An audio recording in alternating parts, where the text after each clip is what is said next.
جو عورت اپنے گھر میں اپنے شوہر کے لیے بن سور کر نہیں رہتی ہے، مغرب کی اذان کے بعد اچھا کپڑا نہیں پہنتی ہے، زیب و زینت اختیار نہیں کرتی ہے، میک اپ اچھا نہیں کرتی ہے، اپنے جسم پر خوشبو نہیں لگاتی ہے، اچھے کپڑے نہیں پہنتی ہے، اپنے شوہر کے لیے بن سور کر تیار نہیں ہوتی ہے، اگر ایسا نہیں کرتی ہے تو اس عورت کو یہ کہنے کا اور اس شکایت کا کوئی ادھیکار نہیں ہے، کوئی حق نہیں ہے کہ وہ 12 بجے آتا اور 1 بجے آتا ہے۔ کیا کرے گا کہ تمہارے پسینے کی بدبو سونگے گا؟ عورت کے لیے سر کے بال کاٹنا جائز نہیں ہے، وگ لگانا جائز نہیں ہے، نقلی بال جوڑنا جائز نہیں ہے، اپنے سر کے لمبے بالوں کی چوٹی بنا سکتی ہے، اس کی چوٹی بنانا جائز ہے، لیکن معاف کیجئے گا سر کے سارے بال کو اکٹھا کر کے گول بنا کر اپنے سر پر رکھ لینا یہ جائز نہیں ہے۔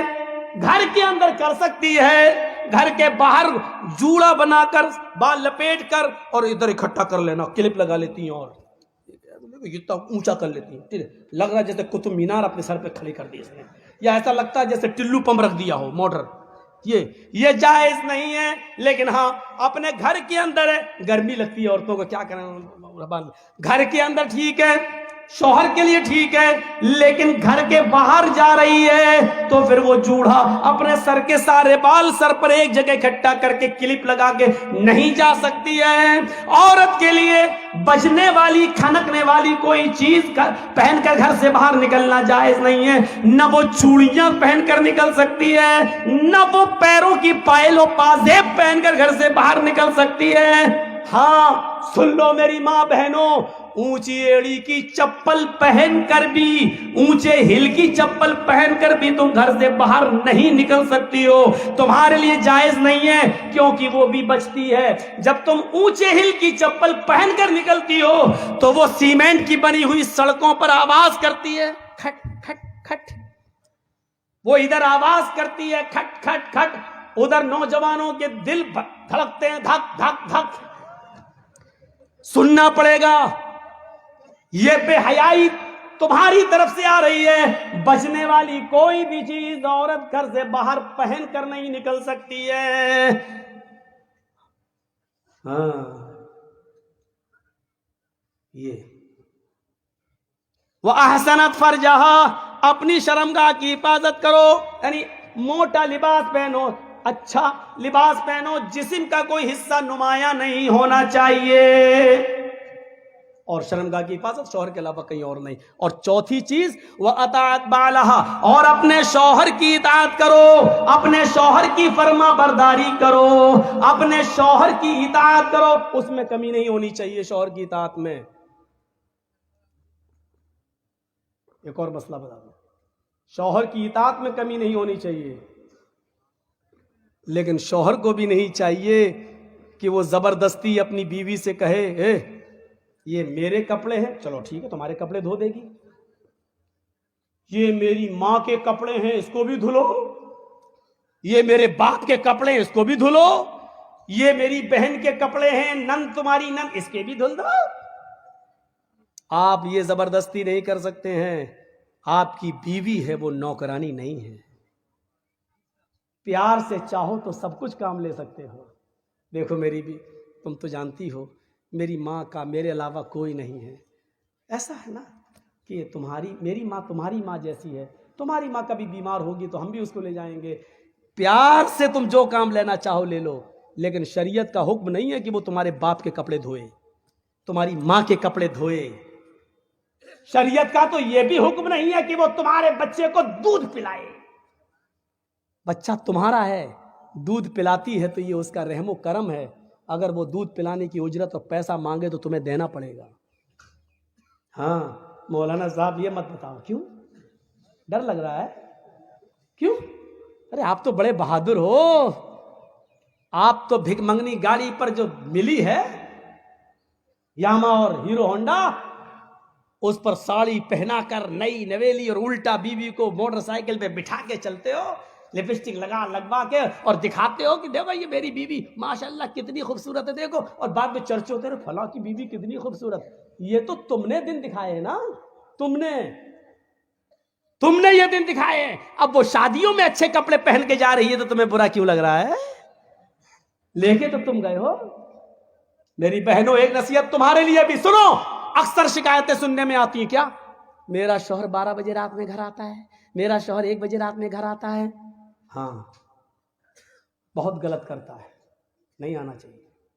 لیکن ایک بات سن لیں, جنت میں جانے والا ایک راستہ مسجد بھی بناؤ, اور مسجد جو اللہ کے لیے بنائے گا تو اللہ اس کے لیے جنت میں گھر بنائے گا. حدیث یہ ہے, من بنا للہ مسجدا بنا اللہ لہ بیتا فی الجنہ. جو دنیا میں اللہ کا گھر بنائے گا, جو دنیا میں اللہ کے لیے مسجد بنائے گا, اس میں بڑھ چڑھ کر حصہ لے گا, مسجد بنانے کے لیے چندہ دے گا, اس میں بڑھ چڑھ کر حصہ لے گا, بنا اللہ لہ بیتا فی الجنہ, تو قیامت کے دن اللہ تعالی جنت کے اندر اس کے لیے گھر بنائے گا. جو دنیا میں اللہ کا گھر بنائے گا مسجد, تو اللہ جنت میں اس کا گھر بنائے گا. یہ لیجئے, مسجد بنانے میں چندہ دینا, مسجد بنانے میں تعاون کرنا بھی جنت میں جانے والا راستہ ہے. جنت میں جانے والا راستہ ہے. مسجد میں جائیے, نماز پڑھیے اور مسجد بنوائیے, جنت میں جانے والا راستہ. اب نماز پڑھ کے بیٹھ گئے ہیں, اب کیا کرنا ہے؟ اب دعائیں پڑھیے. اللہ اکبر, استغفر اللہ, استغفر اللہ, استغفر اللہ, اللہم انت السلام و منک السلام. بہت سی دعائیں بتائی ہیں اللہ کے نبی نے, پڑھیے. لیکن جنت میں لے جانے والا راستہ کیا ہے نماز کے بعد؟ نماز تو ہے ہی, وہ تو آپ پڑھ چکے. نماز کے بعد ایک آیت ایسی ہے, اگر آپ نے فرض نماز کے بعد اس کو پابندی کے ساتھ پڑھتے رہے تو وہ آیت کا پڑھنا آپ کو جنت میں لے جائے گا. آیت سب سے لمبی ہے. آیت حدیث کیا ہے؟ من قرأ آیت الکرسی بعد صلاة المکتوبۃ لم یمنعہ من دخول الجنۃ الا الموت. یہ ہے حدیث.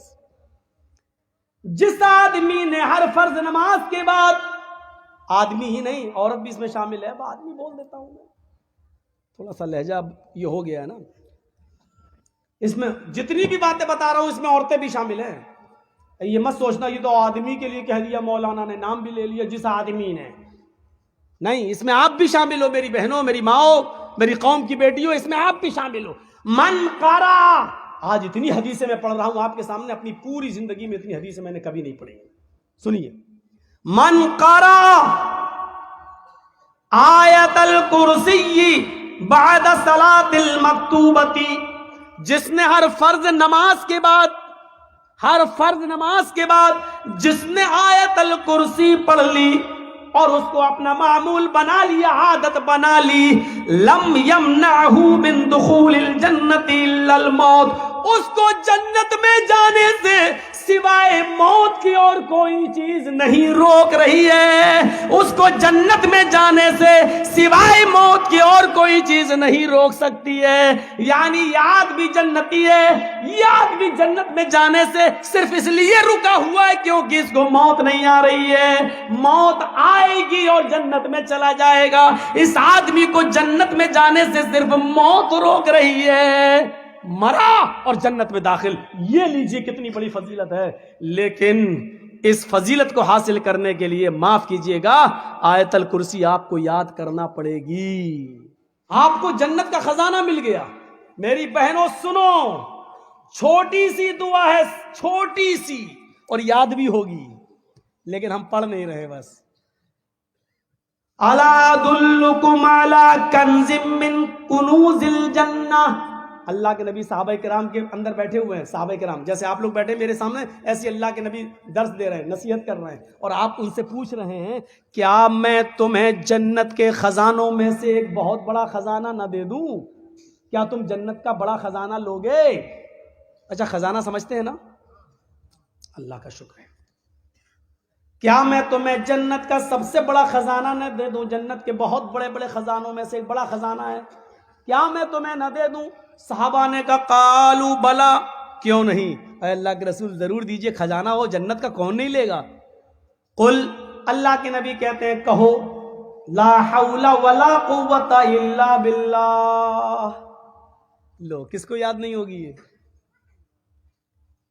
لا حول ولا قوت الا باللہ. آگے علی العظیم بھی کہہ دیجئے لا حول ولا قوت الا باللہ العلی العظیم. نہ کہنا چاہیں تو کوئی حرج کی بات نہیں. اللہ ہی کی صفت ہے علی اور اللہ ہی کی صفت ہے عظیم.